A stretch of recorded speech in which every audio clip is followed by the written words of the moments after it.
Hello and welcome to the We Are Birmingham podcast. I'm Chris Golding. I'm Matthew Elliott. And as ever, we're joined by the vegan. Good evening, Dave. Evening, guys. You right?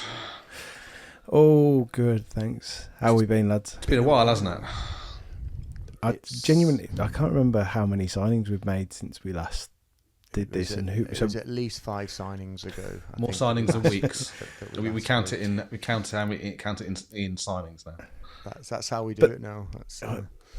And soon it'll be in points as well, or in blocks of 3 points. That last podcast was 3 points ago. Last podcast was 4 points ago. When there's no, it's not 2 games a week. 6 games, points. are we? Yeah. 6 points a week. So. 6 points, yeah. 6 points ago. Well, on the way to 138 points. So, what we've been up to? Anything interesting? Any steroid stories this week, Julie?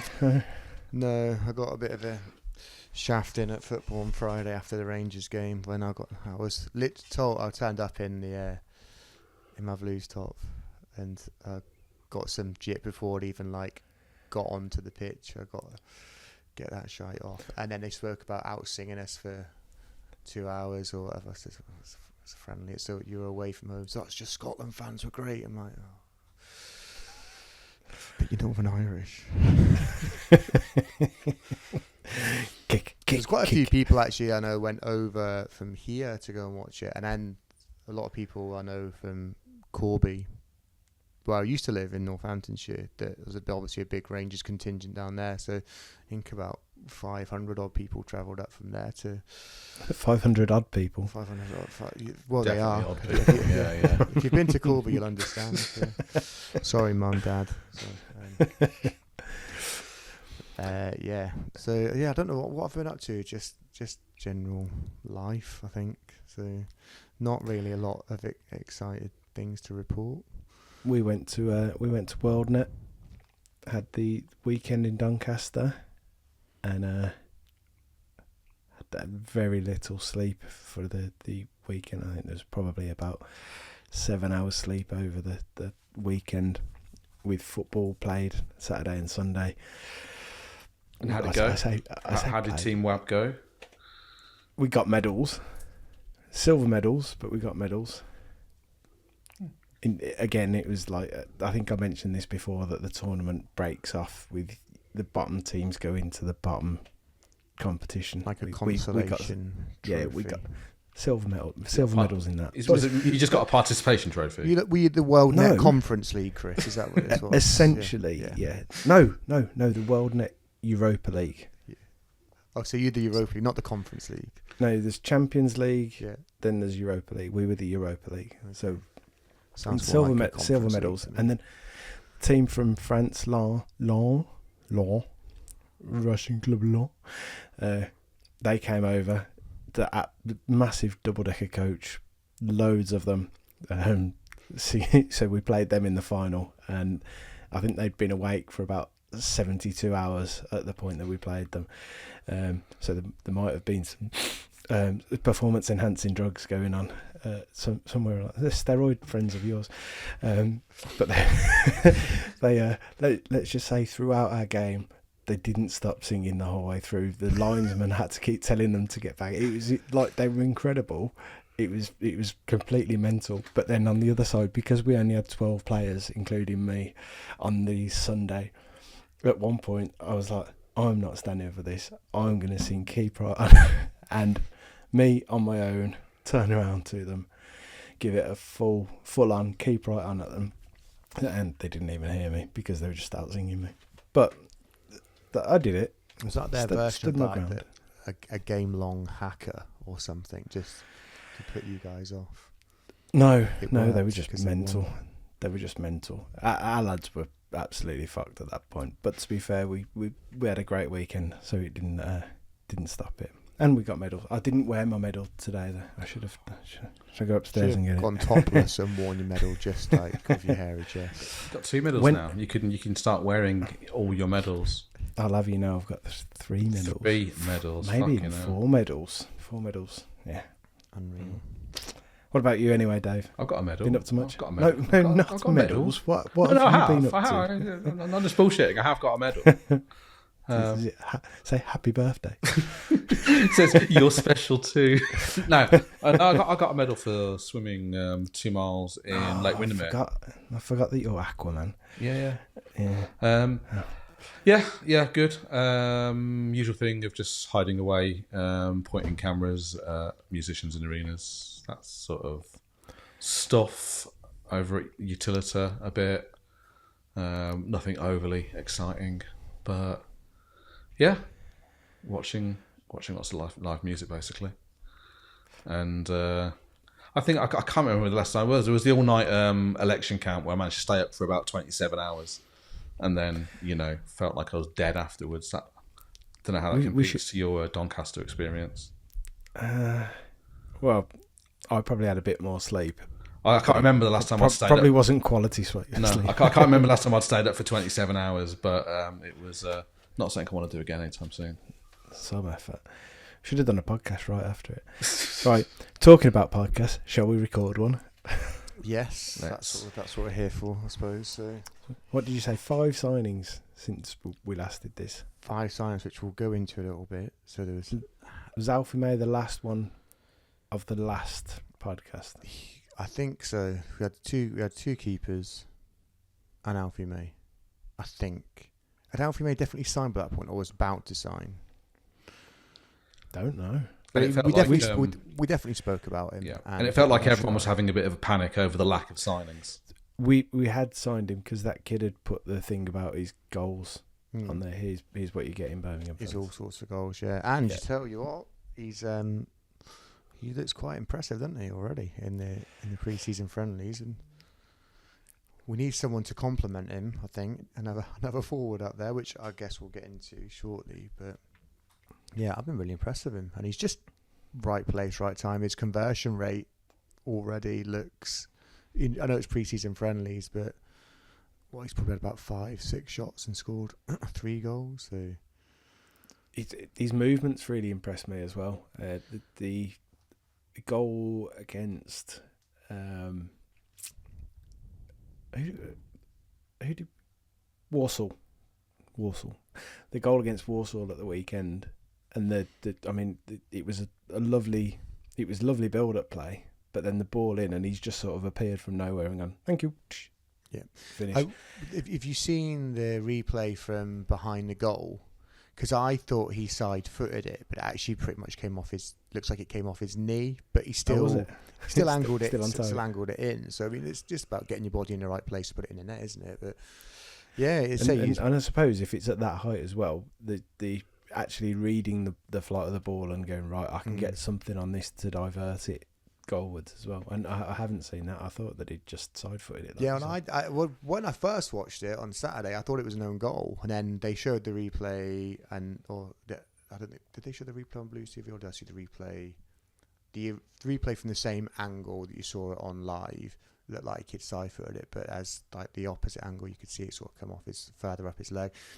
But as you say, his work rate brilliant in dropping back into midfield, letting midfielders advance him, and even almost coming back into between the two centre backs in some occasions to come and get the ball, and just the way that his movement is unreal as well. Yeah. So he reminds me. Do you remember when Robbie Savage used to be compared to a golden retriever or something? No, not golden retriever. What the dogs that are like proper bouncy, like border collie or something. The way that they. She's your expert area, Matthew. You're your I've dog man. I've got a border collie swinging spaniel cross. I think. Do you just mean a Labrador? Does it look like Robbie Savage? No, like a greyhound but with long hair. Yeah, greyhounds don't jump up and down and aren't full of energy, despite what you. No, but they're really quick, aren't they? They are quick, yeah, and they move around. If you know what dog Chris is talking about, write to We Are Birmingham at. Actually, right. We want to. Yeah, send him send a letter to him. We'll give you his address at the end of the episode. No, just put we are Birmingham on the envelope. We are Birmingham. He'll get hit. It's just like you used to do live and kicking. You send it to live and kicking as we put on that, and it still make it. Going live. But yeah, anyway, the work rate that you mentioned, then just the way that he's just like he's involved in the press, but then he's running, getting back, and there's this high energy game from him, which I wasn't really expecting. I mean, I thought that he would be in attack, but I didn't realise how much that would come into the defensive side of things. Actually, more intelligent than I thought. If you sort of watch the way he just sort of, he could just dart into the box constantly all the time when the ball's going wide, but actually he just peels off and he'll step back and he'll hang about on the edge of the box because you'll see maybe there's like two players have advanced him, so he hangs back or he'll come short, and like you'd expect an out striker or goal scorer to be in the box all the time, but yeah, his movement and just his intelligence is, and bringing other people into play is far better than I thought as well. Like I already think he might be able to play at a higher level, which I never even considered beforehand. So I know it's only friendlies, but I guess we'll see when the real ball comes out. We'll see if we're still saying the same thing. But I have a feeling he's going to score goals quite easily this season for us. He's going to be provided opportunities, and he looks like the type of guy that can take them. So the other thing that's massively impressed me about the pre-season so far, other than the first game, which didn't go amazingly well, but actually we should probably mention that I don't know whether we'd recorded at the point of the first one. I thought that was a little bit silly, going like the first game, go up against a decent opposition who are four games in. Yeah. And it's like, just give us go and get a team of builders or something to play out there, and yeah, it was just one of those things. I mean, that whole period, that 1 week period, didn't really go to plan for them at all, did it? And ended up having to take a high number of kids over there with them as well, and there's lots of changes, and there wasn't really players out of position. Mm-hmm. And I always that first game is always a bit like chop and change and just get some minutes in the legs. So but people look at the result and they're like, oh shit, and it's like it's really not. Yeah, I can forgive people for thinking, oh my god, what is going on here, because it was Paderborn, wasn't it? It just seemed to, when they opened us up with ease. You could see what we were trying to do on occasions. It just wasn't coming off. And I think the pitch didn't seem great either. I thought when I was watching it, and then obviously we come back and play Solihull, and it's like, okay, a very different level of opposition, but actually it's now more blatantly clear what we're trying to implement. The press is very, very intelligent. They knowing where the triggers are, when to go, when to not go, when one player goes, one player holds back, and they just Ethan Laird on that, creating the overload down the right. And I tell you, I hope he stays fit this season, because I've been mega impressed with him pre-season. We need another right back, that's for sure, because we are going to lose a lot if he gets injured. But yeah, all 3 games since then, we can probably class Aldershot as well, but they were managed by Ben Petty for that one. Whoa, Ben Petty. That game doesn't really count. Because I didn't watch that, so it doesn't count. It doesn't count. But yeah. I've been mega impressed by, not just like, obviously we've won, we've beaten. There's 4 games. It's 4 games. So it's it's 3. Solihull, Shrewsbury, Walsall, Rangers. So it's 4. It's 4. Okay. Yeah. It's not 5. It's not 5.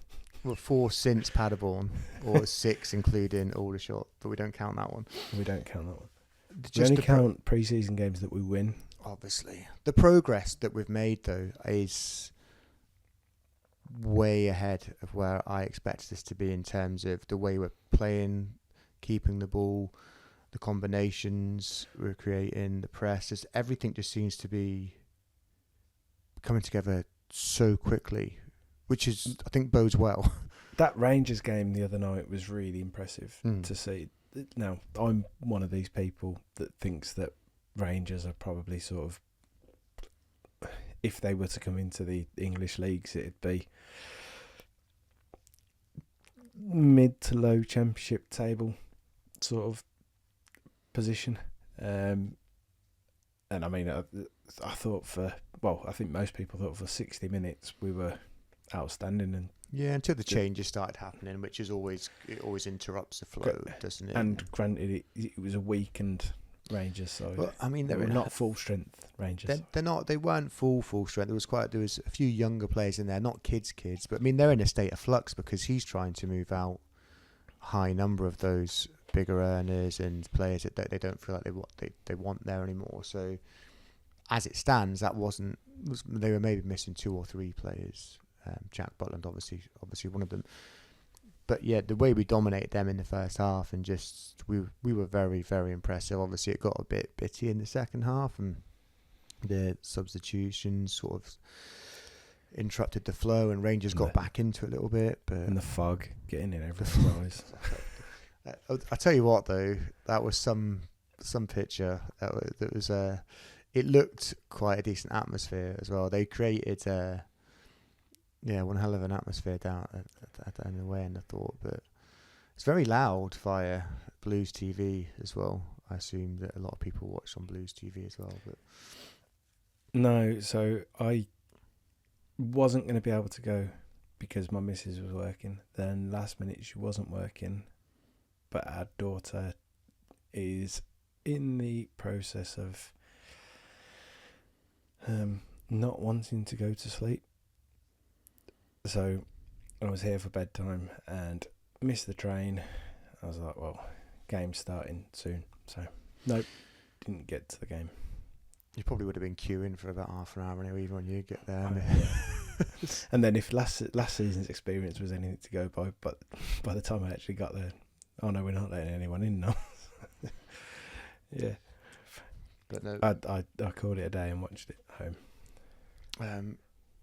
Mega impressive, though, I think, for the most part, all the friendlies. The Warsaw game was a little bit different. Obviously, they split because of the split squads, and they obviously just want to try and get as many minutes into the players as possible. They seem to rein in the press, so they were a little less aggressive. There were periods of higher press and periods where they just sort of step back. I think obviously they were trying to manage the players, the load on the players. Second half they made a few changes, and I think we seemed to take a bit more of a foothold in there. But again, you can't read too much into it, but they clearly were holding back a bit, I think probably by design, under instruction as well, which I'm sure they were doing in the game that we don't count as well against Aldershot. Which one was that? Yeah, the one that was managed by Ben Petty. But look, for me, I thought the Rangers game for, like I say, 60 minutes, I thought it was really good. The Warsaw game did enough, and it was a good. I think the other thing was that it was like getting minutes in the legs, and a few players that played that little bit longer, and it's that bit of focus sort of building up to the real ball coming out. Now we've obviously got the game against Baggies on Saturday that we'll talk about later on, but that's like near enough on your marks. Like this week now is your get set, and then it's go week after, isn't it? So it's very much like the final preparation. But yeah, I like you said, the organisation in the press and how far we've come in such a short period of time for people knowing where they're supposed to be, what they're supposed to be doing. I think that we've come such a long way since that the whole rebuild has started, and how that certain players have just fit in, and even the players that we had last year. Are we going to be able to hold on to them? Are we trying to hold on to them? I think one of the lads has said today that Chris Davis has spoke to JJ and Paik, and that he's quite confident about them sticking around. And I don't know whether that's going to happen. The thing that would worry me a little bit is if you've then got to go out. So if, say, JJ goes, you've then got to go and sign 2 midfielders, potentially. You probably fit them in. You probably, because obviously with brought Mark Leonard in, which we'll speak about in a few minutes, and that's obviously at this point in time, that midfield two is Paik and JJ from how I see it. JJ has been super impressive all pre-season. That Warsaw game was very, very good. I'm seeing a different side to him now because he seems to have beefed up again. He's become more physical. He's becoming more box to box. He's very intelligent. The ball he put in for May on Saturday was very, very good. Dare I say it, there's elements of his game that reminds me of Steven Gerrard a little bit. The way he's come on, he looks a different player this pre-season. Whether we keep hold of him or not remains to be seen, because obviously Ipswich are sniffing around. They're saying Newcastle and Southampton, I think. There's someone else. Yeah, I think £6 or £7 million of that reported transfer fee. If we got something like that, I think we'd probably take it. I'm not so sure anymore. I think now the ball's in our court a little bit. We've obviously got more. We showed that last season that it's like, no, we haven't got to sell. We'll be willing to stick it, but same. I mean, he's got his head down, worked hard. It looks like from the clips that they've seen of him sort of off pitch, and that he seems happy. He seems to be enjoying it. So maybe the new regime, he feels a little bit more settled. Obviously, we know last season, I think he was probably quite keen to go, but he was in and out of the team, out of position. So it'll be key. I'm keen to see sort of what plays out there, because I mean, as it gets closer, especially if Davis has had a word with him and said, "Look, I want to try and build this team and have you at the centre point of it."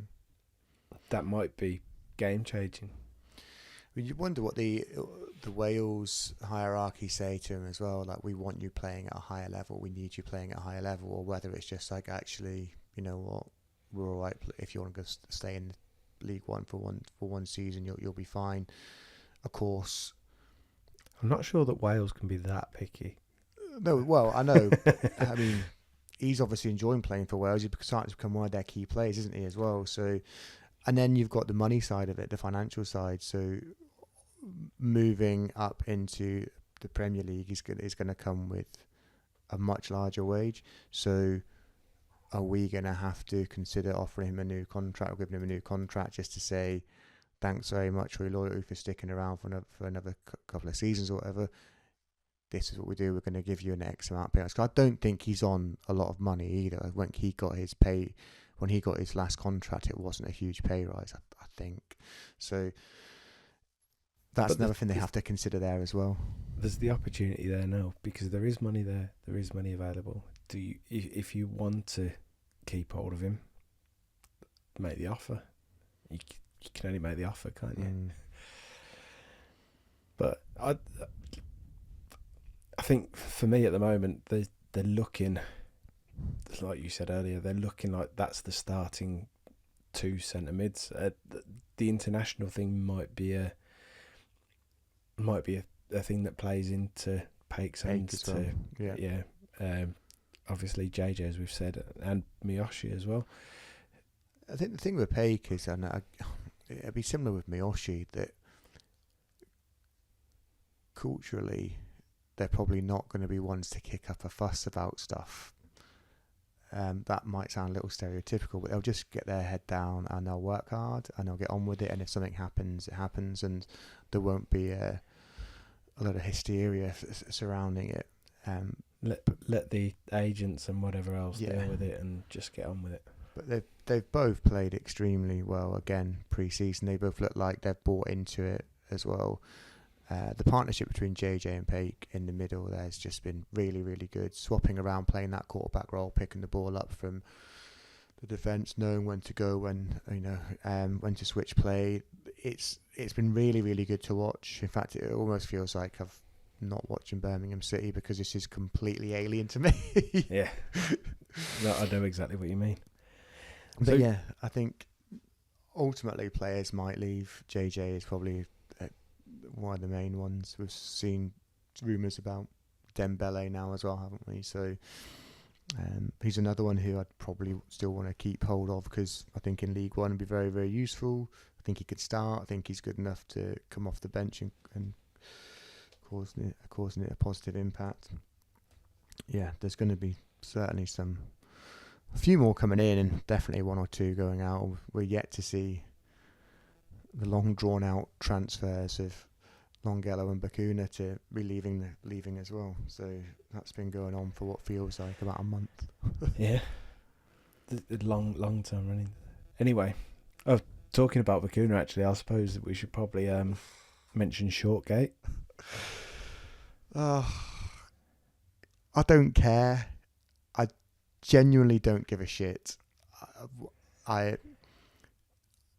The hysterical reaction to it online for me was just well over the top.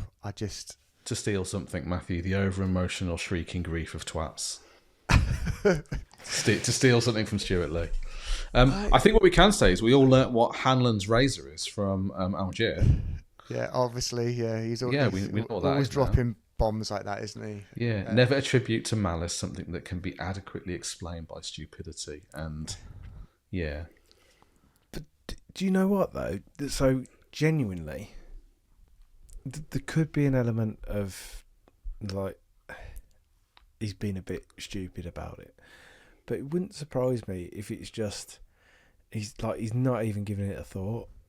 And I don't think that's stupid. I think if you're a footballer, you've got, yes, you're a Blues player at the moment, but you're not a supporter of the club.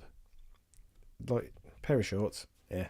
You should have heard all the Curaçao fans online absolutely going mental because of the England shirt. They were going wild in Curaçao, man. Obviously, the internet actually went down over there because like the whole country was they just went crazy. But if it was a Villa shirt, and if he was taking the piss and he was like, holding the badge up, like, I'd be... What, took his shorts off, swung them around his head and kissed him as he's putting his shorts into the top corner. Yeah. Now, did you not say that was video 2? Yeah, that was video 2. He took that down pretty sharply, so no one saw that one. But like, if he had done that with the shirt, it's different for me. But I think the short, I mean, and let's be honest, Villa have changed badges about 15 times in the last 5 years, haven't they? So he might not have even known that it was their badge on the shorts. But like, I'm not forgiving him because I don't think there's anything to forgive. I think it's just like, it doesn't matter. It doesn't, and we just got some people just got so precious about this, and yes, there's a rivalry there. Was it a smart decision? Probably not. But does it really? I don't matter even think it was a decision though. If it was a decision, if it was like, I've got 2 pairs of shorts, which ones shall I put on? Look at the badges. Yeah, I'll wear these. Then yes, it was a stupid decision. But I think that he's probably just gone them. The big thing, there's a lot of people saying, he's obviously trying to force a move out of the club, but he doesn't need to force a move, right? He's obviously been ostracised by the club. Is it ostracised, Dave? Is that right? I think we all know the word you mean. Yeah, that's the important thing. Carry on.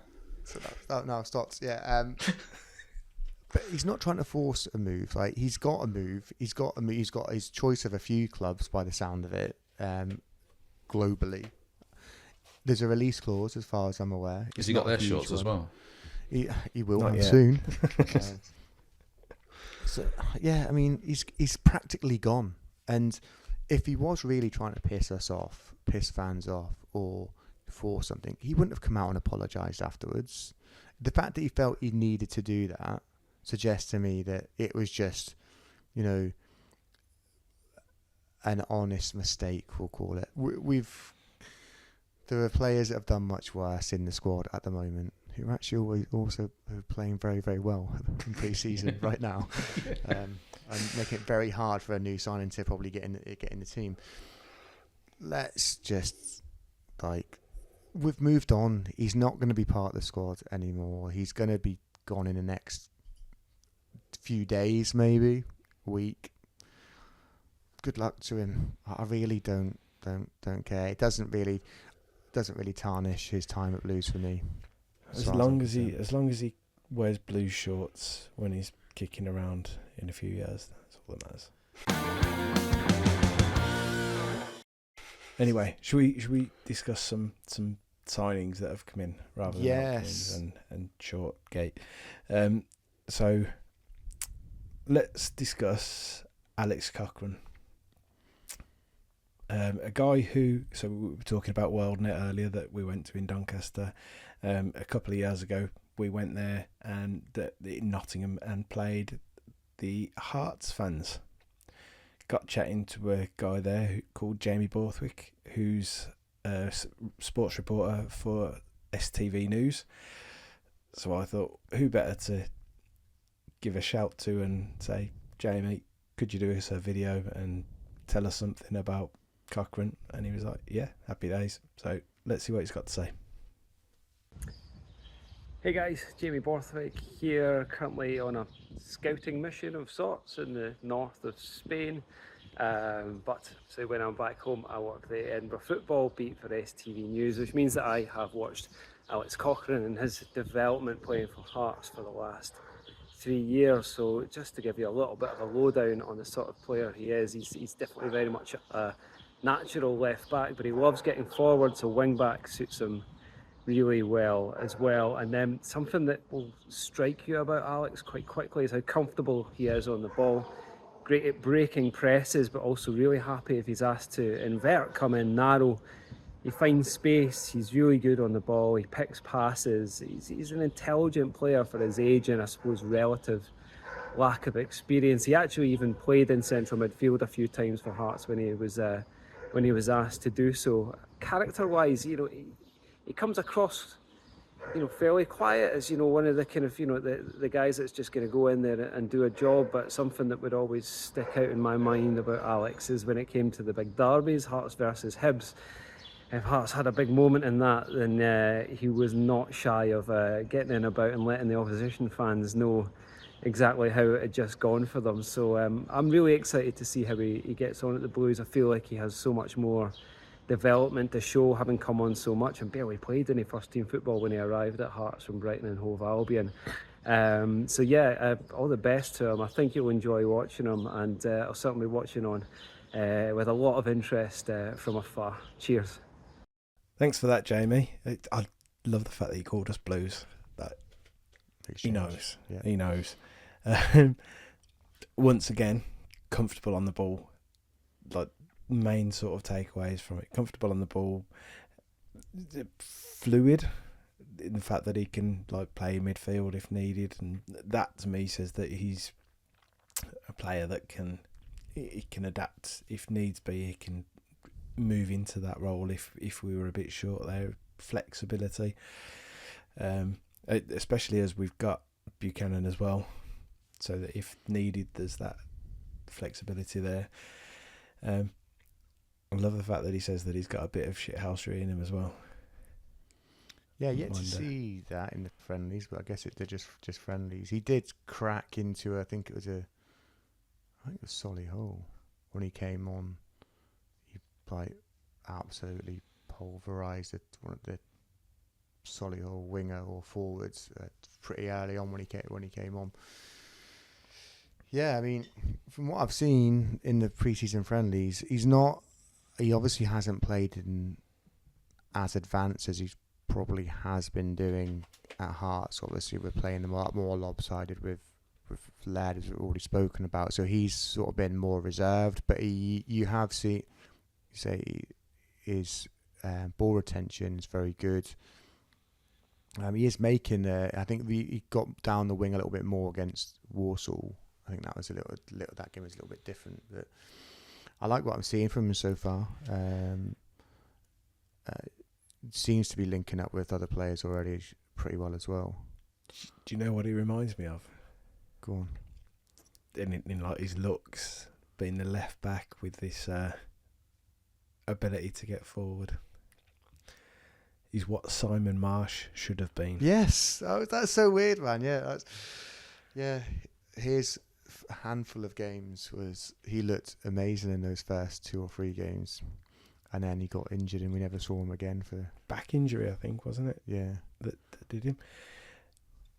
But hopefully better. yeah. Hopefully plays more than for about 5 games. But Well, no, I actually meant just like better, as in a better player. But no, I have definitely liked what I saw from him so far. I mean, Buchanan's already picked up a couple of injuries this pre-season, so they're saying Get another one at the game that we aren't mentioning there as well. against Aldershot. So he got took off quite early on. So be interesting to see.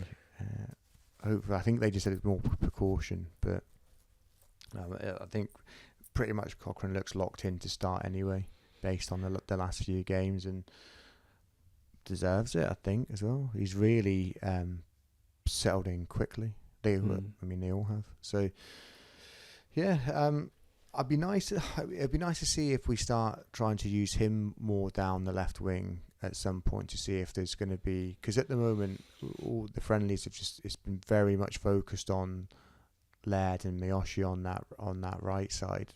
Wonder whether they might start to switch it a little bit and have Cochrane and either Hansen or Dembele, whoever's going to start on the left. But I'm impressed. Bit of flexibility in which side you're attacking down. Yeah, because otherwise you wonder whether it just gets a little bit predictable. Yeah. I'm sure they've got something in their arsenal to do that, because they can't just. Because at some point, Laird's not going to. Maybe this is game 1. Reading are watching. Put everything down the right hand side, and then all of a sudden, bang! Yeah. I tell you, the switching of the play from the centre midfielders and Dion and Christian Bielik has been outrageous. Like, so good. Some of the balls that, especially Sanderson has played, I'm not even sure he had that in his locker. Like, I was quite. He's been very good pre-season, so he's done. They all have, and it's the stuff under pressure as well. Yeah. That's been coached into them, and that they couldn't do under maybe other managers. Yeah. We'll put that in with Aldershot. Yeah. Don't mention it. But it's seeing seeing them just play with the teams pressing them and just going, no pressure. Yeah, can do that. But I think we mentioned and alluded to it last year, that it's like once you've got a team that is confident in moving the ball around, and they know where people are going to be, then it grows. That confidence grows, and you can't just do it from scratch. This is something that they've been working on as these new players are coming in, and the quality in front of them is going to help. The quality around them is going to help. So positive. That's good. Should we move on to Willemsen? Do you want to talk about Willemsen or Hansen? We've got someone for Willemsen, haven't we? So should we have. We'll do Willemsen. Okay. All right then. So what was the guy's name that we've got? Because you sourced this one, didn't you? Jan, I want to say. Jan. So it's Jan Willem Spans. I don't know why I'm doing the weird accent. Jan Willem Spans. I did it again, didn't I? Yeah, you need some lessons from Steve McLaren, I think. No, according to the lads at WorldNet last week, when I was talking to the French lads, I don't need any lessons. I was going to say I went full Joey Barton, but I didn't go full Joey Barton. I went full Steve McLaren, apart from the umbrella. So we were actually referred to. It was a bit random how we were suggesting him, wasn't it? I spoke to a Go Ahead Eagles account, and he recommended speaking to him, and then I think you spoke to one of your other Dutch contacts, and he recommended. So we both were given the same contact. Yeah. So we asked Jan if he could send us a little video, and this is what he sent over. Good afternoon and hello to everybody at Birmingham City Football Club. My name is Jan Willem Spans. I am a football journalist based in Deventer, the home city of Go Ahead Eagles, and as such, I've been asked to provide you with a little bit of insight on Willem Willemsen, one of Birmingham City's summer signings. So let's get cracking. First of all, the kind of player he is. The first word that comes into my head is gifted. You wouldn't maybe think it when you see him walking about, being 6'4" tall and all that. One of the guys who work at Go Ahead Eagles actually told me that they signed a player who was really, really good with the ball at his feet, and I thought he was having me on. Then one day we were at the club and they have a little training pitch in front of their players' canteen, and this guy just barged me on the shoulder and said, "Come, have a look." And it was Willem Willemsen juggling with a tennis ball, which it was stupendous to see a man so tall being so in control of even a tennis ball, which it was really impressive. And at that moment I knew that Go Ahead Eagles had found themselves a really good player. And as a guy, I can't say a bad thing about him. He's really level-headed, comes across very well in interviews. His dad being a politician, I think is or used to be a minister in Iceland. So that's good as well. As a guy, you won't have any issues with him. And his style of play, I would just go on the skill. He is just really, really good with the ball at his feet. At Go Ahead Eagles, he was mainly deployed on the right wing, cutting inside. At some point, he would also be played as like a number 10 or second striker kind of guy who would make runs into the box, and you'd think he'd be a little bit better than he is with his head, actually, given how tall he is. I think heading is not really one of his stronger points. But you can expect, just a really good footballer. The main example, I think, was a goal he scored in the league game against Go Ahead Eagles' main rivals, Pek Zwolle, in the last season. He picked the ball up on the halfway line, then beat 3 or 4 defenders before finishing a stunning goal, which was in the end not allowed to stand because VAR had found that one of his teammates had been a total offside in the build-up, which was a real shame for him because that was definitely goal of the season territory and it was taken away from him. But that's the kind of things that people at St Andrews might come to expect from this man in the years that are ahead. People here in Daventry are maybe a wee bit surprised that Birmingham City, playing in League One, have been able to prize him away from the club. There was talk of interest from a Premier League side. I think it was Southampton. Willemsen himself has, on more than one occasion, said that he was a fan of Italian football and there were rumours of him going to a Serie A team. And obviously later we found out that Birmingham City have somebody behind them who invests large sums of money into the club and clearly has great ambitions with the club, so it kind of makes sense now that he went to Birmingham. But I can only say you have got a great player who is very, very skillful. His weakness is, I've been asked to talk about them for a bit. I've mentioned heading, which you probably expect him to be really good at. I don't think he scored many headers. He's not particularly great with his head. And unsurprisingly, for a man having to carry around that kind of frame, he's not the quickest. I don't think that is an issue you can really, really do too much about, but maybe if there's some specialists involved with the club that wasn't at Go Ahead Eagles, he could maybe work on his running technique to be a little bit quicker, but that is about the only two things I could mention. It will be interesting to see how he gets along in League One, which is known to be a very physical league where skill is maybe not given that much of an opportunity to showcase itself.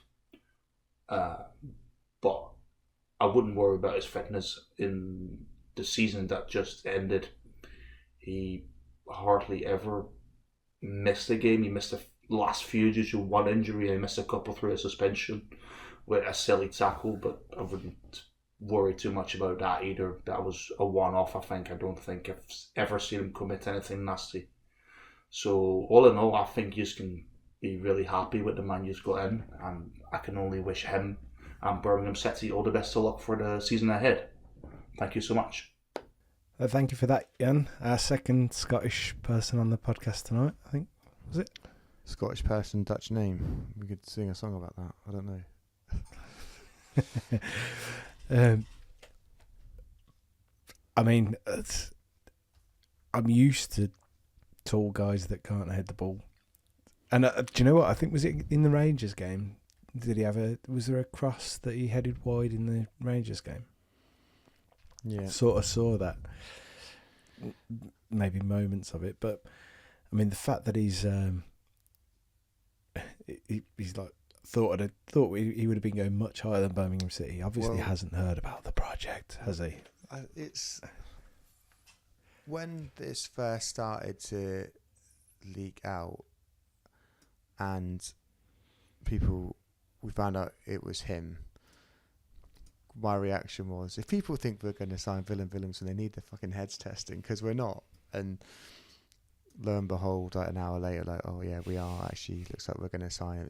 We're working very hard to get this done. I'm like, whoa. Because obviously knew a little bit about him, and not an awful lot, but had seen that he'd been linked to not League One teams. So he's always Southampton. There was a couple of Italian teams, I think, as Jan said there. So it's a bit of a statement, this sign, I think. And he's a weird number 10, isn't he? I mean, he said he played off the right for Go Ahead Eagles, but we seem to be playing him as a 10. He's a very odd number 10. And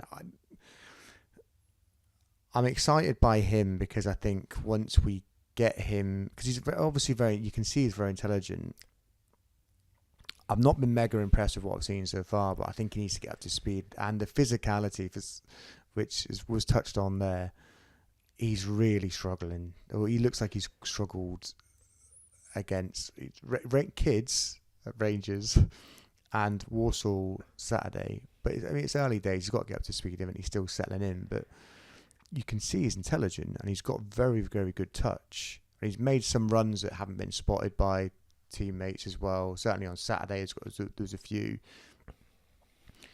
But this is a statement signing, 3.5, nearly 4 million, and he will score goals, and he will be a nuisance. But he's got that technical ability to go with it.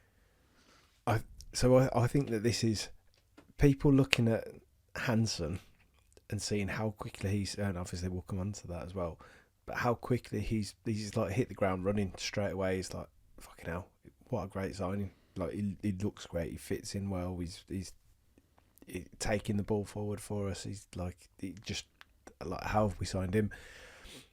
Whereas Willemsen's the one that was, like you say, it was like a statement signing and hasn't quite done it yet. And yes, it's friendlies, but he just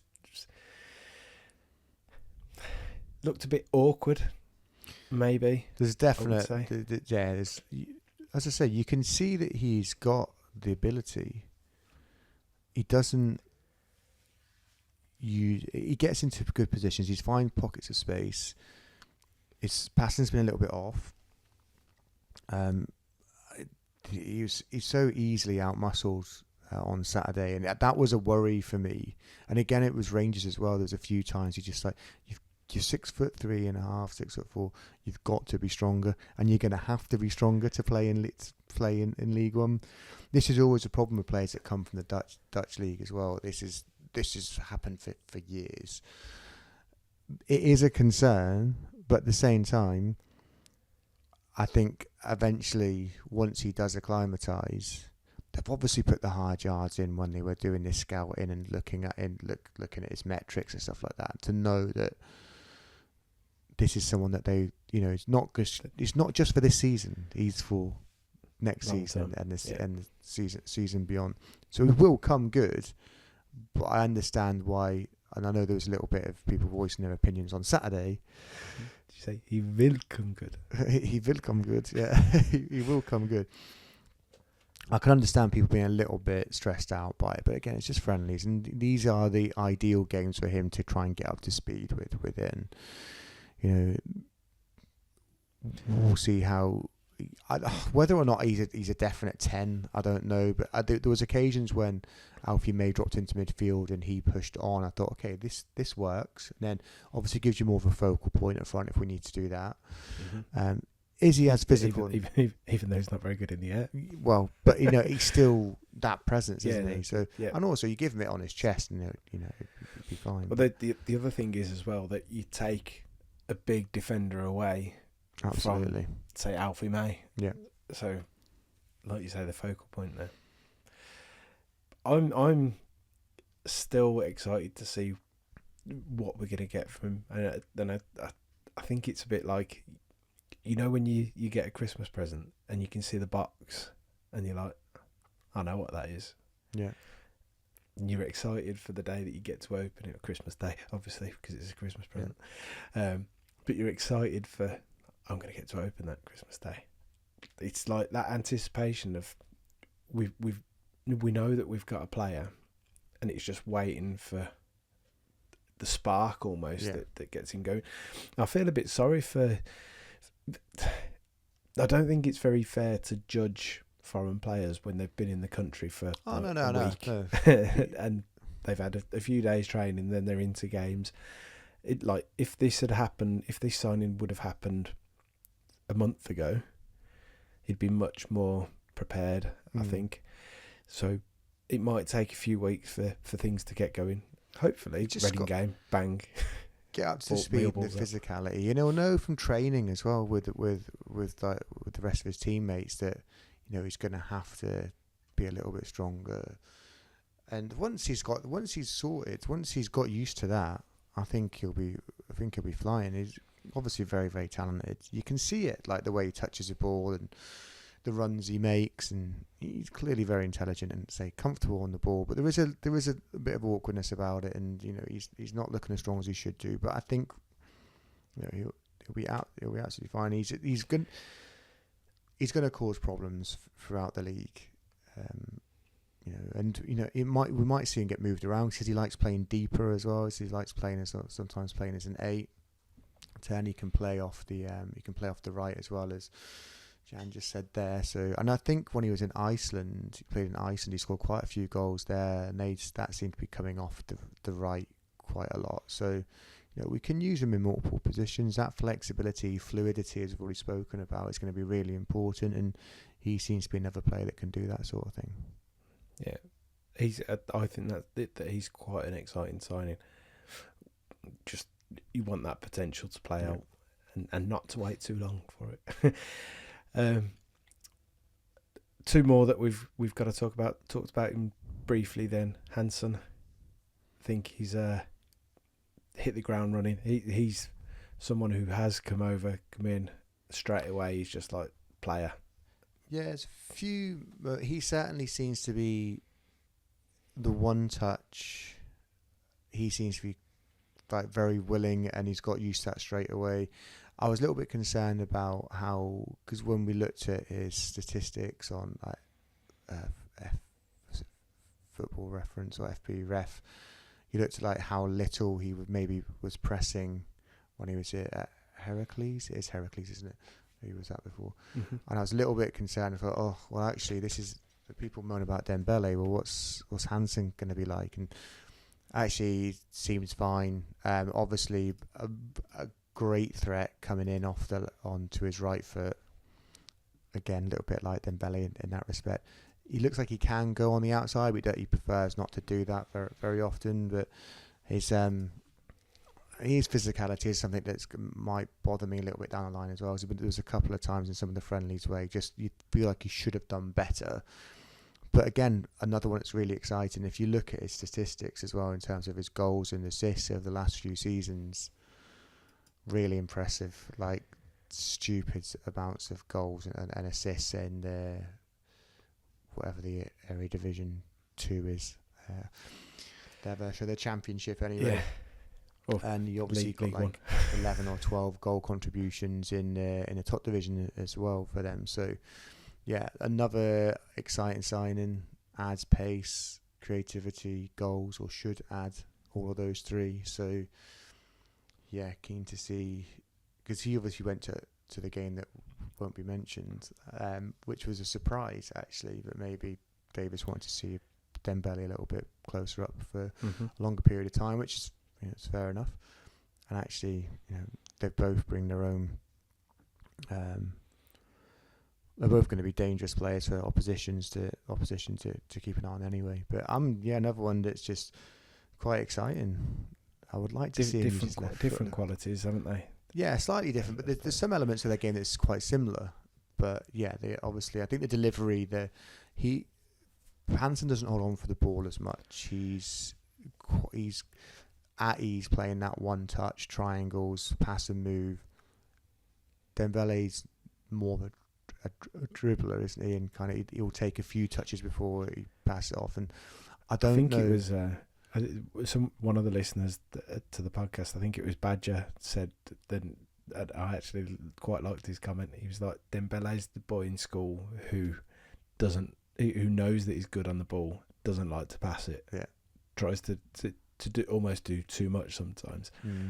Whereas Hansen's very much do something, move the ball on, or do something, create an opportunity. And that, I thought the goal at Solihull Moors, I actually thought the pass for, was it Miyoshi? It was Miyoshi, wasn't it? I think. Yes. Solihull Moors.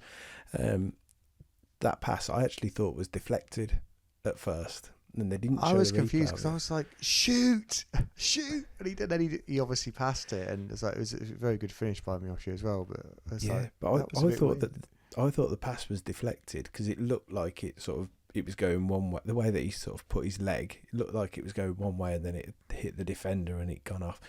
And then it showed you could see the other angle on Twitter and stuff. I think it was afterwards, and it was like, no, he just played it through and put a nice little dink on it.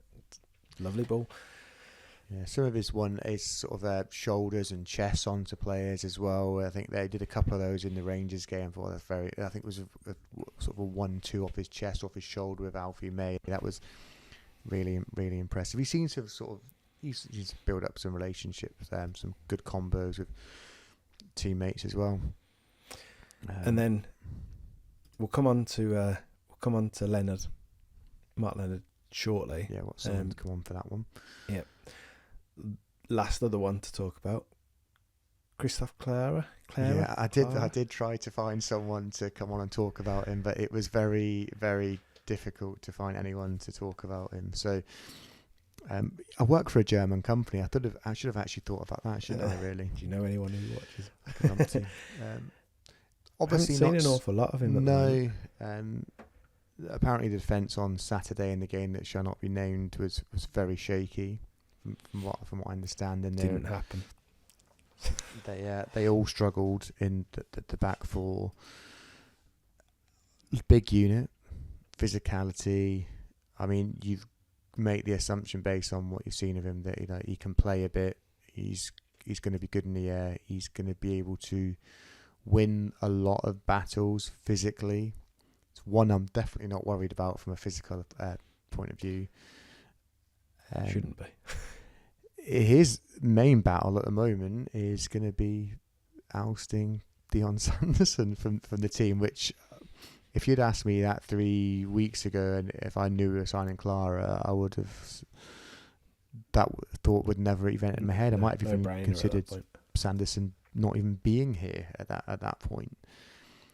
But he's obviously got his head down. But yeah, it's we needed centre back. We probably need another one.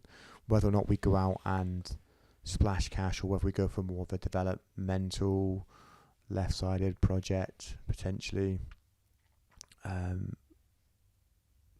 That's a possibility, because I don't know if you can have 4 almost first choice centre backs in the squad. I mean, they're all going to get games because of the amount of cup competitions we're going to be playing, and we're going to win them all, obviously. So we're going to be played 65, 70 games by the end of the season as we do the quadruple. Yeah. So I don't think that's actually going to happen, mate. But we'll take the double. No, we're gonna no.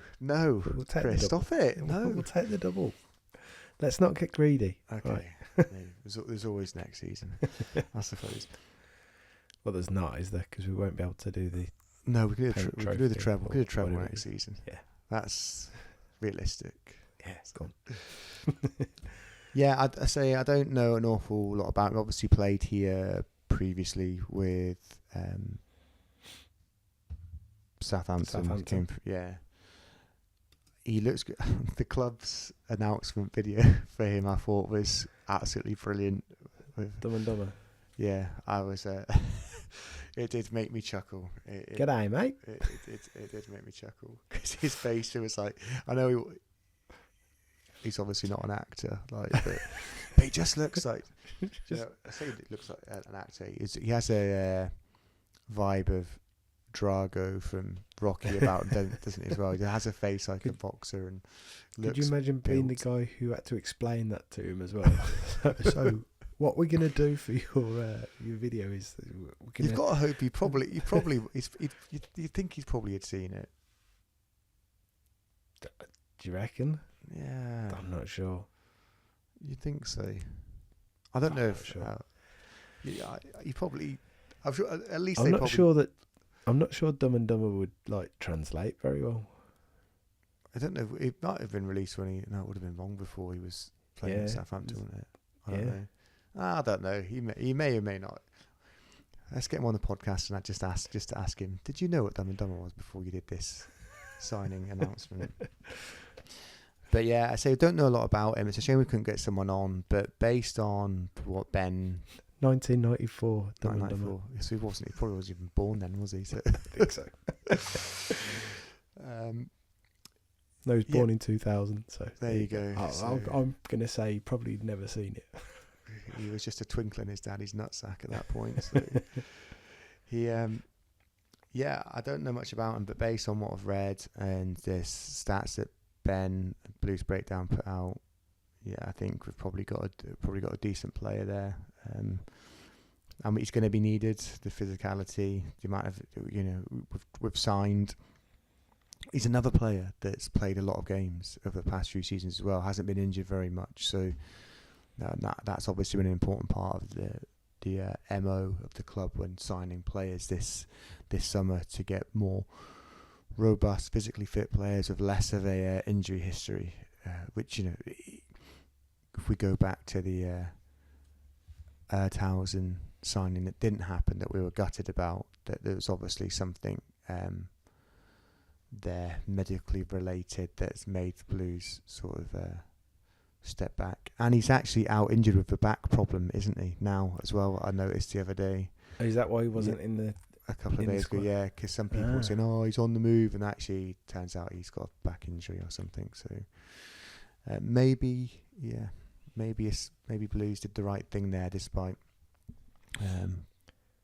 many fans still trying to coax him back to the club. I'm not gonna lie. I think that if there's any risk there at all, do the right thing. Don't take the chance. We don't need to anymore. I was disappointed because I like the look of him and the idea of having a left-footed ball-playing centre back that was 6'4" was quite appealing. Let's be honest, but we protected ourselves and done the right thing. We're now joined by James Averill from the Shoemakers Cobblers fan team, who is going to talk to us a bit about the signing of Mark Leonard. James, welcome. Thanks for joining us. Good to see you. My bald-headed rival. We've actually played football a few times. So James came to WorldNet that we were at the other week. I mentioned it on the podcast. So Claret Shoemakers last weekend didn't concede a single goal in the whole tournament, and then got knocked out on penalties. Yeah, it was tragic in the end, but yeah, proud of that record. Some effort. So what was the score last time you two, last time WAB played the Shoemakers? Oh God, Chris, go on. I can't remember. The last game was 2-2, I believe, because I was out injured for that one. But yeah, I believe it was 2-2 up at your place. Yeah, I think you smashed us a little bit when down at your place last season as well. We had 3 games last season. We'd had 3, yeah. And then there was a cup game, wasn't there? It was a league and cup game. And very kindly, your keeper passed right to me in the 89th minute for me to just lob in the equaliser, and I might even have photographed that one. No, that was the one before where Birmingham before. comfortably beat us. That was the season before. I think I When- think when- you've got a video of Golding heading one past me, and there's just me like on the ground in strife. You know, a bit like Colin Hendry in that picture of Gaza in Euro '96. There was a diving header that looked at the time like I don't head the ball, and it was like, oh, that was an amazing diving header, and it went in. I don't know how that happened, and we've got the photography here. It's going to look amazing. And then I look back at it, and all you can see is my like fat ass, and me like just sprawled on the floor. It's not an attractive picture. You nearly got one of me pinging one in the top corner, Dave. I remember that. Hit the post clean. James, you're a Sixfields regular, aren't you? I am, yeah. Tell us Sadly. about, yeah. What's it like down there at the moment? Nah, to be fair, we're doing quite well. We're in a good position. I started watching us regularly in the early 2000s, and typically since then we've been too good for League Two, but not good enough for League One, and kind of yo-yoed between the divisions. We obviously got promoted a couple of years ago, and we had a really respectable finish last year of 14th, when I think a lot of people quite rightly thought we could struggle. But we had a really solid season. We've typically kind of struggled to stay up for 3 years though, so we've got a couple of years to try and break the mould as such. But at the moment we're in a good place. We've had a good side, and they're starting to do some work on that stand that some fans might be aware has been unused and unfinished for about kind of 10 years or so. So at the moment we're in a reasonably good place. I was going to say, I think St Andrews managed to be condemned and rebuilt in the time it's taken to finish that size. But anyway, so last season, how instrumental was Leonard to that decent finish? He was a huge reason behind where we finished and the way we played. I think he won. I think he cleaned up at the Player of the Season awards, and it was obviously the second year he'd been on loan with us. The first year he kind of came. I think we played Brighton in a Johnson's Paint Trophy or whatever it's called now, group stage match against Brighton under-21s, and he really caught the eye in that game. We then signed him on loan 2 summers ago, and he just slotted straight into the side, and was a real key factor in getting us promoted from League Two a couple of years ago. And then last year he really stepped his game up another level, and looked League One looked easy for him. To be honest, I was saying, for a little while we've been considered a bit of a direct side. We've not typically had many players like Mark Leonard who are kind of creative focal points, almost playing a kind of quarterback role for us at times last year, and dictating the tempo of our play and playing some really nice football as well. So yeah, he was hugely instrumental in what was a really good season for us. Well, Sam, who also plays for Claret Shoemakers, he actually messaged me, I think when it was being rumoured, or when it was like its final touches, and all he messaged was, Mark Leonard signing is unreal. And that was like, so happy days, I'll say that. So what would you say his main strengths are, his key attributes as a central midfielder? This is gonna. I don't want to hype him up too much, but he's got a little bit of everything. For quite a small lad, he can kind of muscle it in midfield. He doesn't get pushed off the ball. He's got a little bit of a nasty streak when he needs to as well. But I would say his main attribute is his ability on the ball. Like I say, he was kind of playing a bit deeper for us last year and really receiving the balls from the centre backs and choosing how we would attack teams effectively. So it was his range of passing that I think was a real standout aspect of his game. Very rarely gave the ball away. And the only thing you kind of maybe question was in the season before, he didn't score many goals. But he started to add that a little bit to his game last year as well. Nearly all the goals were absolute pearlers from outside the box. He didn't score a huge amount. I think it was about 5 or 6. And I think it was 11 goal contributions overall. 11 goal contributions doesn't sound, hugely impressive on the face of it, but he was kind of involved in virtually every goal, usually in the assist of the assist, if you know what I mean. So The Pre-assist. pre-assist that Jack Pre-assist, Grealish yeah. invented, is it? Yeah. So I would say it's his creativity, but also his ability to pick the right pass at the right moment, and he was really impressive on the ball. And to tell you what, he worked really hard off it as well. It's, you know, we were talking, you know, before we started recording about, you know, where people see him, and I would say he's one of the best, if not the best player I've seen for the Cobblers in about 25 years, just in terms of being clearly too good for us, if you know what I mean. We've had players who've played for us at a really early level in their careers, like Kyle Walker, Ivan Toney, Dominic Calvert-Lewin. He all looked further ahead at that age than those players did, and they've obviously gone on to have fantastic careers. So he's a very promising footballer for his age, I would say. What was, in terms of like character wise, has there been any feedback or any talk around what sort of character he is in the dressing room? Or I think certainly in terms of the dressing room, he clearly commanded respect. You know, he won Player of the Season as well. I think where you really see is a maturity beyond his years, particularly when he was doing media interviews.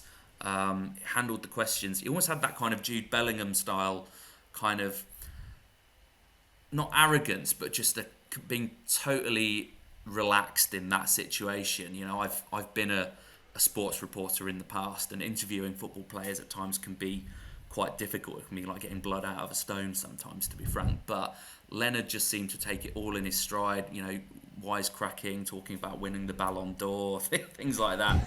He just seemed really at ease with his surroundings, I would say, and he's clearly a really confident young man, and that shows in the way that he plays football. And I think if you speak to any kind of Cobblers player, with what they've said in media interviews and that they think the absolute world of him, and the reception he got at the last game of the season away at Burnley, with all the players kind of just pushing him to the front, saying, "Mate, take all the adulation, you completely deserve it." Cobblers fans singing, "Sign on for 5 more years, please." Knew it wasn't going to happen, but you know, I think that he's held in such high esteem amongst Northampton Town fans, and like I say, will go down.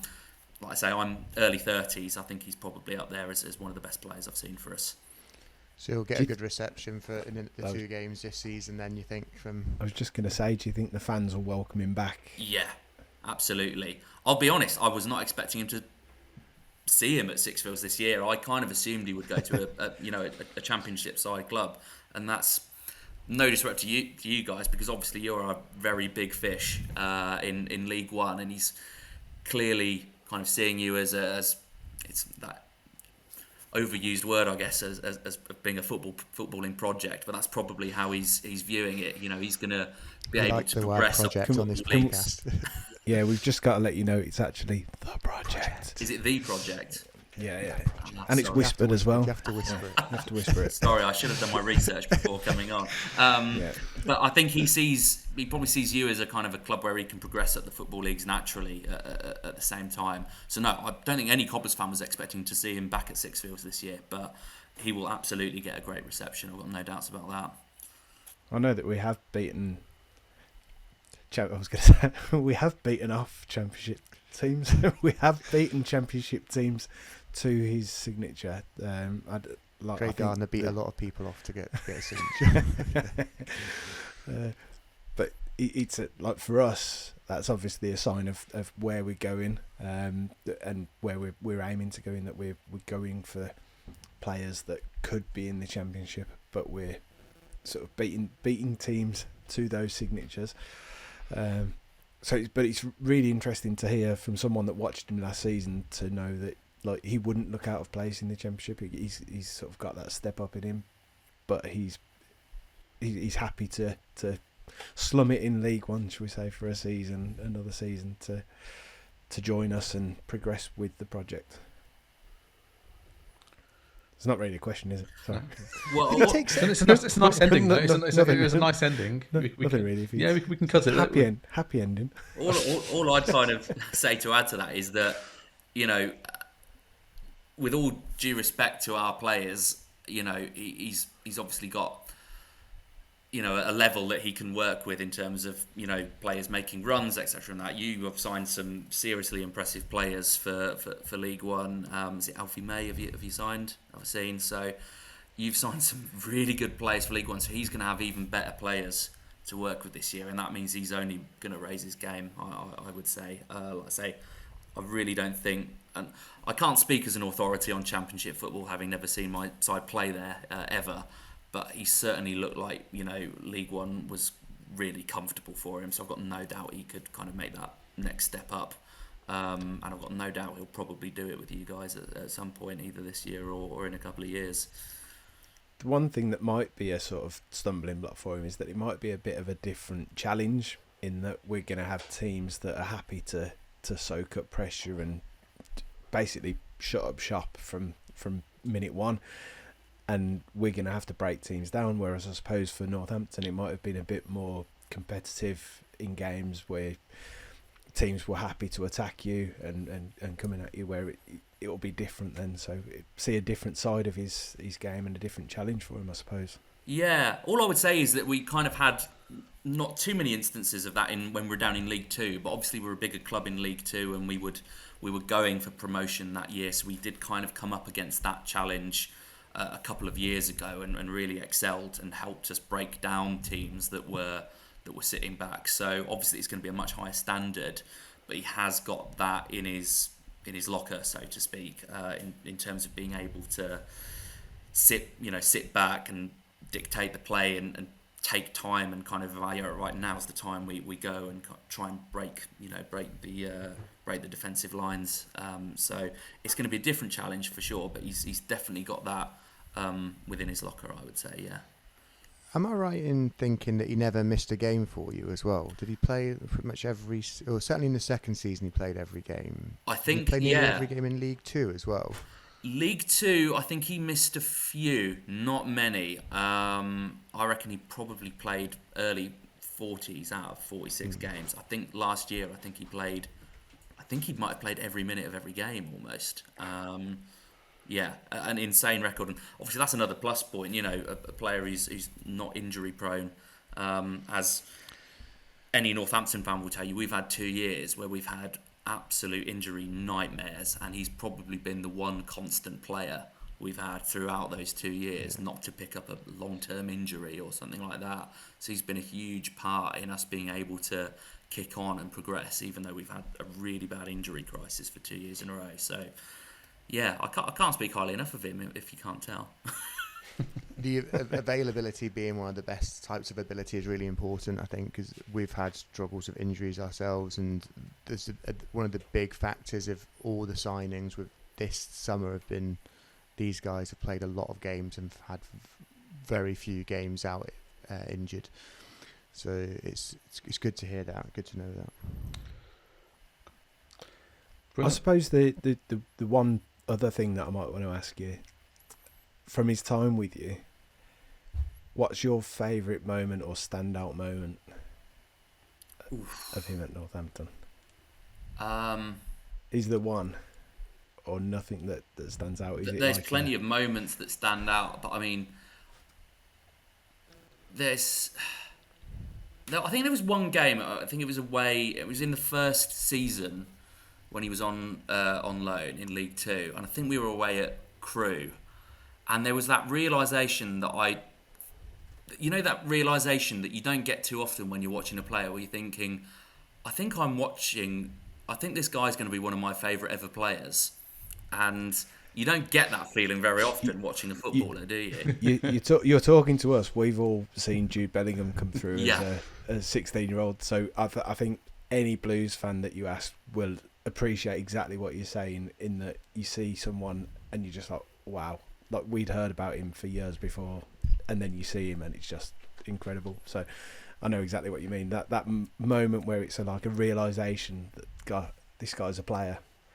Yeah, and that there was, so I think that was kind of, I remember thinking like, wow, we've got some player here, and obviously Brighton, you're probably getting a good player from Brighton at the moment. They've, really got things sorted out with their kind of youth department, and in terms of having player pathways, where they've obviously lost players and they've almost got ready-made replacements with them. So you knew we were kind of getting a player from a club that's, you know, really switched on in terms of its recruitment.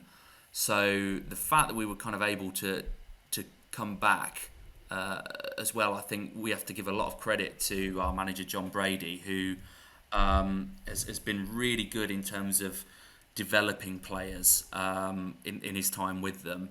There's been a few managers where we've had where they kind of just pick the players and that's it. But with the manager we've got at the moment, and he comes from a background of managing our youth team, where player development is kind of at the heart of everything we do. And we also have to remember that as a kind of club in League One, we don't have the resources to kind of battle with some of the bigger clubs. So we have to take a few more gambles in terms of letting, you know, talented young players come here and learn their trade from higher teams up.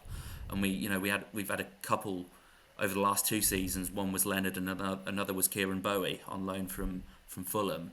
But what we've been really good at is kind of developing those players and really bringing their game up to another level. And you know, Leonard was good when we signed him, but he's really come on massively. So I think obviously he's got bundles of talent, but I think we do have to give ourselves a bit of a pat on the back for the way we've developed him. And thanks very much. You see, yeah, appreciate that. You see a lot of kind of, certainly, like I say, the England players that I've mentioned, who've all had spells in lower leagues on loan. You know, the likes of Harry Kane, and with us, Kyle Walker and Dominic Calvert-Lewin. You know, came to us as kind of really young, inexperienced players. But a season in League Two and League One can kind of really, I think, ground you as well. And I think that's another key attribute that Leonard has. He seems like a really grounded guy, and you'll know from kind of watching Bellingham that that's a fantastic attribute to have in terms of it helping develop your game as well. I think he's the one I've been most excited about. Is one that I've wanted since the rumour came around like a month or so ago. We were quite keen on him coming in, and it took a while to get done. But yeah, I'm so glad he's here, because he was the one I think a lot of Blues fans like myself were just quite excited about. I can't wait to see him play properly. James, before we let you go, one other quick thing. You have attended almost every league round, but you are missing a couple. One of them, St Andrews, correct? One of them is St Andrews at Knighthead Park. Sorry, to give it its full name. How many are you missing? I think I've done 82 now. Last season I had none in League One to do. And this year I've got 2 new ones I can do, Birmingham and Wrexham. It's really crazy when you think how close Birmingham is to Northampton. But I dread to think when's the last time we played each other in the league. It must have been many years ago, probably late 80s, I would have thought. There's one we can put out for podcast listeners, yeah. Chris. Well, I definitely saw Northampton Blues at the old Northampton town ground there by the cricket ground, and I think it could have been late 80s or very early 90s. It was I remember the game was 2-2. I think that was early. It must have been early 90s, I reckon. I was very, very young. I thought you were going to say drunk then, but no. No. Didn't start drinking until I was 11, so Cool. I'll have to look that up. Yeah, we'll have a look into that. Yeah. But James, thank you very, very much. Anyone else anything before we let James depart? No, I'll see you this season though, James. Yeah. Two games penciled in already. I'm sure we'll get a third in. Are they penciled in, are they? Yeah, they're already on there. Can't wait. Double headers this season as well. Yeah. Because we're playing against you, so we'll have a beer after as well. Lovely stuff. Looking forward to it. See you then. Cool. Cheers, James. Thank you very much. Thanks so much. Cheers.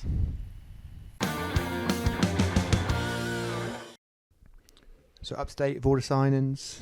Been a few rumours knocking about the last couple of weeks. I think the main one that everyone seems to be holding on hope to is Jay Stansfield.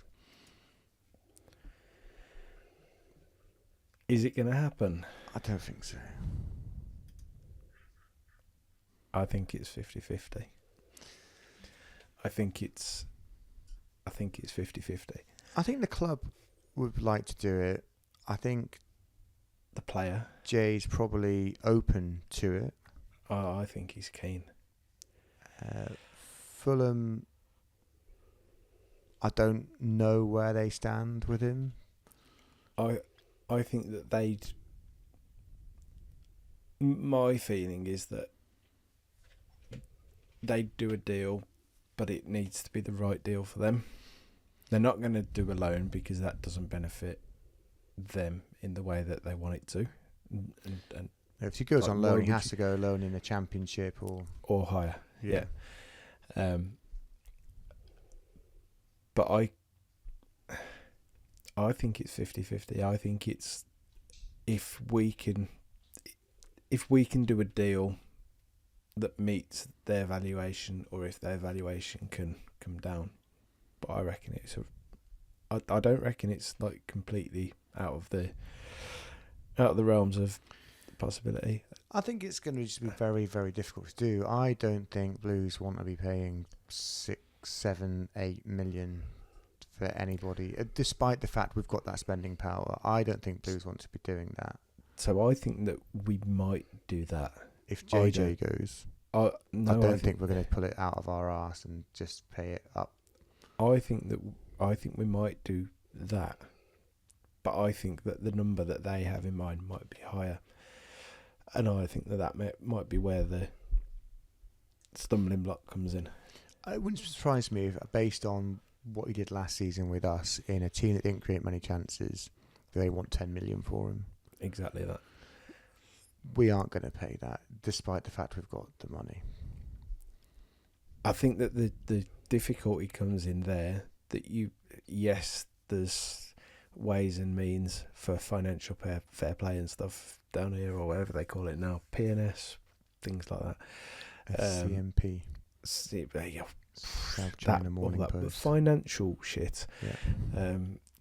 There you go. Podcast title: Financial shit. Actually, no, we've been in financial shit before. Yeah. Financial bollocks. There you go. I think that whilst there's the possibility that you can work things out, that it's maybe not sustainable to do that at this point. So there's still got to be a budget there, and it's still got to be worked to. But I could see that they could work on something. You also ask the question, right? I know everyone loves him, but I love him. Great. Is it real? Is it really? I really love him. Everyone loves him. People at Blues love him. We know that people at the club love him. Like, is it true value for money? Like, It depends on what the value is. it's not. Because it's almost like he's not even for this season. He's for next season and season beyond and beyond sort of thing. And An investment. it is an investment. And I just think it's risky business, and I can see why Blues wouldn't want to do it at this point in time. I think the best thing they could hope for is maybe goes on loan again, and then Fulham decide they want to sell it next season when we have been promoted after 138 points. Then we can sign him in the Championship for 10 million. You know the 12. old saying. You snooze, you lose. Though. I get it. Yeah, I'm very familiar with it. Yeah, I say that to my kids all the time when I eat their food. But it wouldn't surprise me if we do it, if we find a way. Yeah, I'm going to say it's not going to happen. But a Fulham player that might join is Luke Harris. So typically a number 10, which I think we probably need another number 10 because no one else is really showing up at the moment in that 10 role. I mean, you've seen Tyler Roberts has had a couple of flashes when he came on in a couple of games, and it looks like he played pretty well. But again, he's another one that you can't rely on his fitness. So you need to consider another body there. From what I understand, the Luke Harris thing is definitely on the cards, and Fulham were still looking to bring more players in. Now, they're finalising a move for Emile Smith-Rowe this evening. That will probably be done tomorrow. He obviously plays in the same position. You'd think after he comes in that Fulham might be willing to let Harris go, but that is a loan. That'll be our first loan. It's just our first. It would be our first loan. So I think there's a very high potential that we could see that happen over the next few days. If Blues are quite happy to sit there and wait for it to go through, which obviously, from my understanding, is they're happy to do that. But things change in football, don't they? So they do. So I don't know anything about him. I'm not going to lie. I know that it's one that you've been very keen on, and I played to your knowledge. Exeter last season and I think he played half. I think he joined them in January, second half of the season. I might be wrong. People might have to double check that. But he scored and contributed assists to an Exeter team so obviously a bit of a standout in League One. Was he the one that scored some nice long range finishes, and was that him? I'm not sure. I'm sure you can find his goals if you have a look online. But I'll go and have a look. Another intelligent, ball-playing, attacking midfielder. So, and we are probably going to need someone to complement Willemsen and Tyler Roberts in there as well. I think Tyler Roberts has got a role to play, but again, it's the injuries that concern you. So, if we want someone to complement Willemsen, we could just go and get Jan, and he can come over and say, "You have lovely feet for a big man." No, not that type of compliment, though. Not that type of compliment.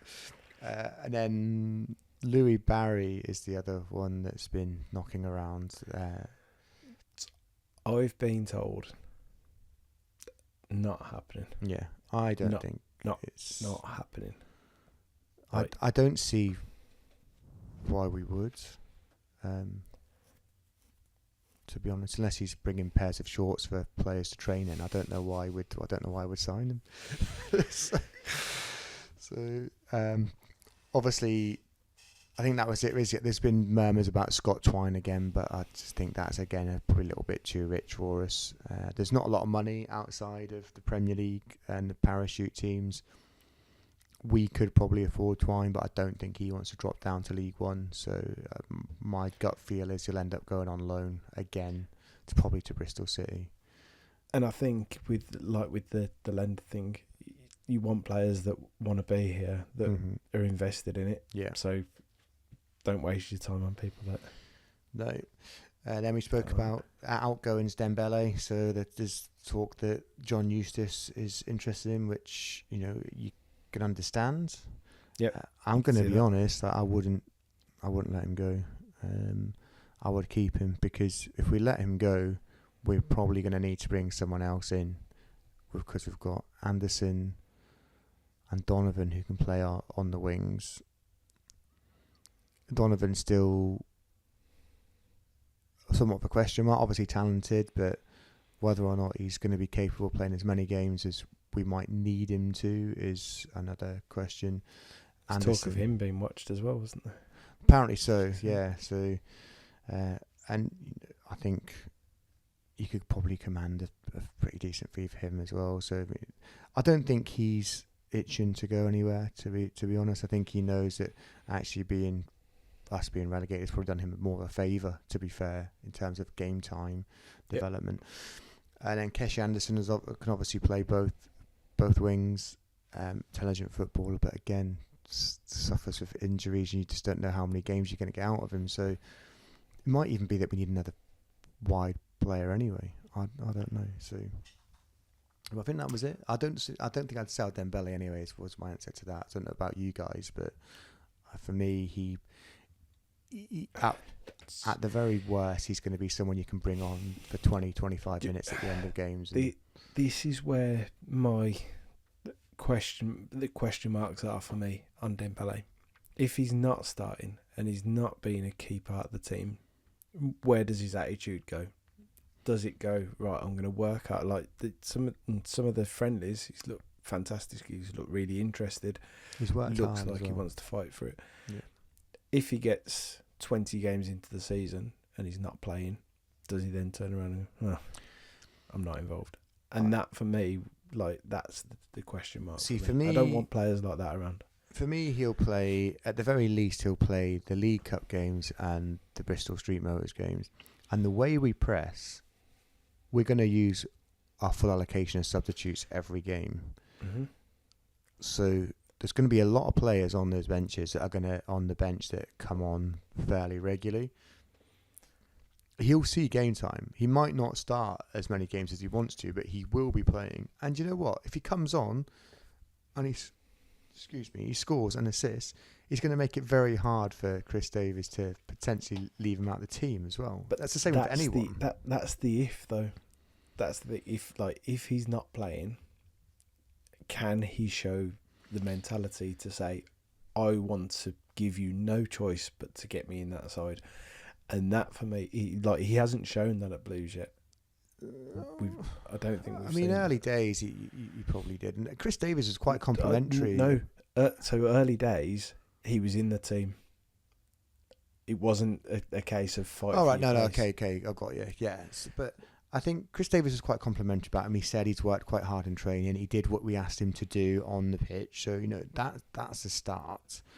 And based on what we're learning about Chris Davies and having the right characters and the right players, like he's another manager that said he'll pick his team based on training during the week as well. Now, I've heard that before, and it's been to disastrous effect. But we're now seeing someone that looks like he actually knows how to coach a football team, and he'll know. It's refreshing, isn't it? It is refreshing. And if any of these players were stinking the place out or not doing what they're told in training and not adhering to the rules they've put in place or picking up the things that they've been coaching them on, they wouldn't be anywhere near the team. From the way that Davis delivers it, I don't think a lot of these players would be anywhere near the team. And again, I get that, and I agree with you. And so he'll disappear if he's not showing the right attitude. Well, that's the thing, and but I don't want to be in the position where that happens in 3 months' time, and then you have to go out and replace him in January. Sorry, it's like I want to know. So you said, would you rather just let him go and then bring someone else in? That if someone was in for him because of what we've seen before, potentially, but that I don't, or I want fully committed Dembele who's going to fight for his place. I don't think we'd let him go until we had someone in anyway. So the inkling will be if we start getting linked again to a winger or a wide player of some description, and the rumours start to build up, then you might think, right, okay, as it gets close to the end of the window, there's going to be you're in, you're out. Yeah, you could potentially see it, but I would keep him because I think he's proven playing for Peterborough what he can do in League Two, in League One. They created obviously a lot of chances on Peterborough. We're going to be doing the same, and then whether he's playing full games, 20 minutes here and there, that remains to be seen. I suspect he'll see a lot of time coming off the bench in the league, and then he'll be starting maybe cup games. But I think he's still got something to offer us. And was he 27? He should be able to tear League One a new one, and he has done in the past, which is why he went to Bournemouth in the first place. If he's there at the start of the season, then I hope that we get that player, because he needs to know that he's not going to be in the first team. Starting every game, he'll be in the squad, obviously. But if you're not in the side, fight for your place, because that's what I don't think we've seen yet, and I think we need that from anyone who comes on the pitch. It's got to be with a view to, I want that starting place, and that's what they're trying to get in all the different positions as well. That we said that with the goalkeepers, they're bringing defenders in, they're bringing left backs in. They want competition. I'm definitely team BPF, by the way. 100% now. That's it. That's where my loyalties lie. Not just because I live in Northern Ireland, but he is definitely my number one keeper now. I've seen him do it. Go on then. Let's roll that into Albion on Saturday, because we said it's. Quick before we go to Albion, what else do we need? So right back cover for Laird. Yeah. Another left 10. centre back, left-footed centre back if there is one. Developmental, probably younger type. I think rather someone that isn't going to be expected to start many games. Striker. And a striker. At the very least, one striker. Maybe someone that can play striker. Definitely a more of a presence. A Duke size that it's got mobility. Or, as you've just said with the centre back, development project forward.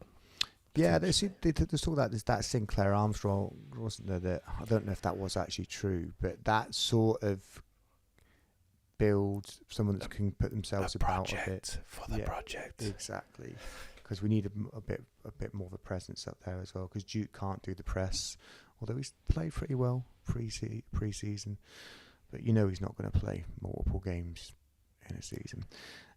So right back, striker, potentially a centre back, a number 10, and then we're obviously going to see players go, because I think when Longelo and Bakuna officially go, we've still only got 4 spots left for the league. So it depends if people go, but I think that's probably it. There might be another centre midfielder potentially, but I think we're getting close to being set now, I think. And then it obviously depends on whether you lose JJ. Yes, that you said about because players going out, but if you lose one of them, then you've got to make the replacements. So Baggies, yeah. I mean, it's only a friendly, but I think there's going to be those players have got to go out there and consolidate or as good as consolidate their positions in the team for the Reading game. Well, I said earlier, everything else was on your marks. This is get set. It's like last chance to stake your claim, almost. For me, the only question mark for the start of that game is between Hansen and Dembele, and I'd probably lean towards Hansen, and that's it. Everything else that would be the team that we've been playing with the past 2 or 3 games, which has got maybe been a record for pre-season friendlies of actually not changing the team. There's not been very many changes at all, has there? It's one of those has been. Yeah, there's been an element of. You think he's settled on that? He's made his mind up pretty quickly. I think it seems it, doesn't it? So, and then we've just got just loads of curveballs coming out. Yeah, it could be completely different. We get to a Reading game and be like, "Oh my god, mind blown! It's completely different." It's like he's actually fucked with us. But for me, that team that played Saturday, probably Hansen on the left wing. That's where I go. Don't see the reason to change. If we're confident JJ and Paik, or at least Paik staying, and the way JJ's played, that's so the key thing for me on those two and Miyoshi as well is that even if there's a possibility that they go, people are saying if they go in, why are you playing them? If there's a possibility that they go, you play the best players that you've got that are wanting to play. Yep. While they're here, because you can develop that brand of football so that when you bring someone in, they slot right into it. Yeah. And it's you get the team playing the football that you want to play. If you have to then budget and if you say, right, okay, JJ's not going to be here, so we're not going to use him, it's literally biting your nose off to spite your face. Yeah. Because you're taking a player out of there who's benefiting the way that we're playing, the way that we're trying to learn to play, and you've got no one better to put in there at that time. So that for me is why you play them, regardless of what might happen. And then you replace if you need to, or you replace when you need to. Yeah. But I'm with you. I exactly the same team, but Hansen comes in for me. I mean, there's Buchanan's probably going to be out injured for it, so that's, like you said earlier, probably makes that decision for the Reading game. There's no real right. Well, there's no right backup, is there? Pendleton has been the right back, and then they played Brandon Keeler there a couple of times as well, which was really they're still, for me, they're still trying to fathom out what Brendan Keeler's best position is. I think they're looking at him as almost they've used this a lot, a developmental project almost, to see, like, I think they're going to try him in a few different positions to, for me, see what suits. I think he's a centre midfielder, and he's obviously put on quite. He looks like another one that's bulked up quite a lot. It'd be interesting to see what they actually do, where they figure out putting him in the end. But they've obviously moved him from centre midfield, left wing, right back. He even played centre back, I think, against someone earlier on in the pre-season friendly. So yeah, he might benefit from a loan potentially again.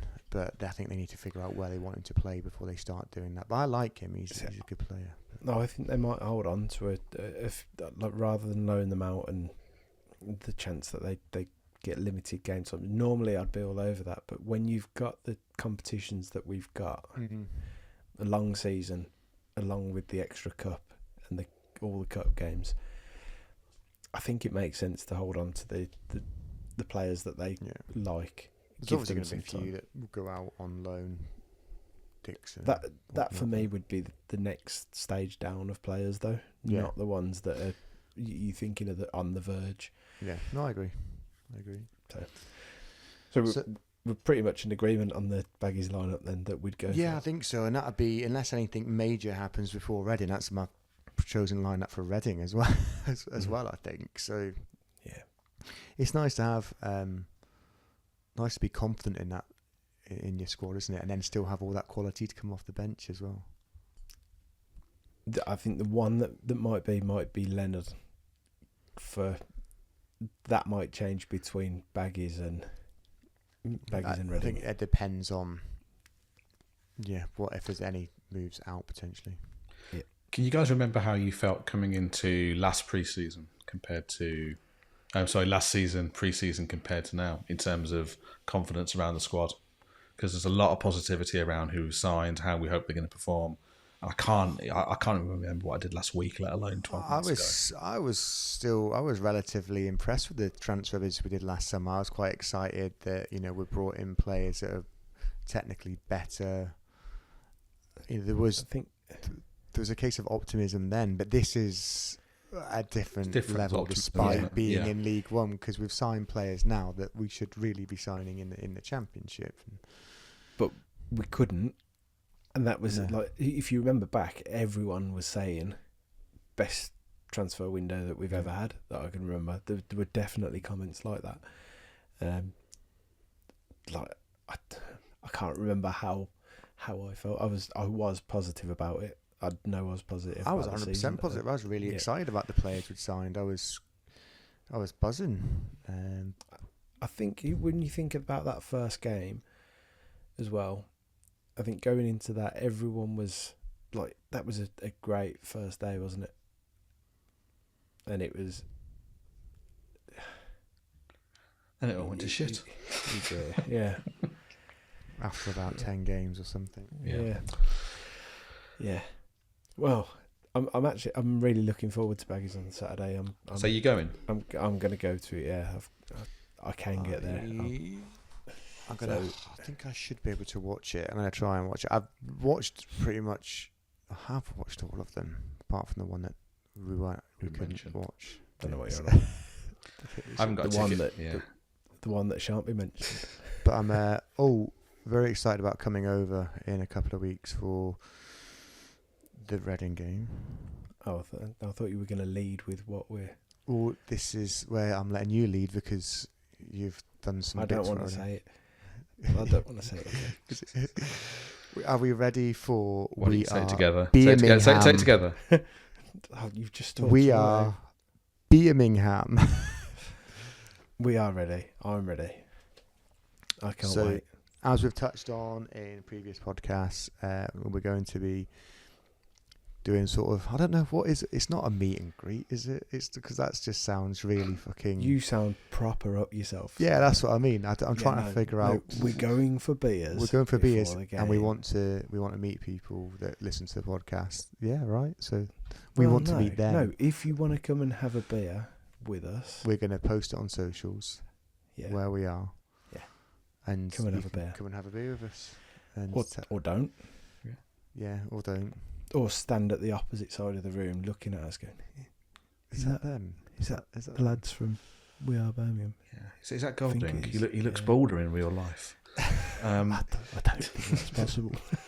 You can come and you can just enjoy a beer. You can come and buy a beer. You can come and buy us a beer. No preference on any of that. You're begging it there, Dave. You're begging it. No, there. I've laid out all the options. Dave drinks gin, everyone. Really expensive gins. If you want, and he needs a fancy glass, otherwise he won't drink it. He's a once with you, mate. I don't drink gin. Just come. If you want to come and have a beer with us, come and have a beer with us. Yeah, we might do some videos and get some opinions from people. Yeah. We'll throw together if we get round to it, we'll throw together a little mini podcasty thing of little collage of videos. Is it called a collage? Who's gonna edit all that together? I'll do that one. It's a shame we don't know someone that is experienced in that field, isn't it, Chris? Yeah, just leave it to the professional, Dave. But yeah, you don't have to buy us beer. No, that was. But you're welcome to buy tequilas. No. Yeah, no. Absolutely I'm on board with tequila and mezcal. Yeah. No, I'm joking. No. So we'll be back before that. Yes. 100%. And next week. Yes, we'll be back and we'll chat more about it then, or briefly. But I'm going to bed. Until next time, thanks for listening. Enjoy the West Brom game. Should we do predictions? No, not for a friend. No. Nah. 4-0. 3-0. 2-0. There you go. All Blues, yeah? Yes. Yeah, okay. Yeah. Two. No, too late. 2-1 Blues. No, too late. It's locked in. Until next week, keep right on. Keep right on. Keep right on.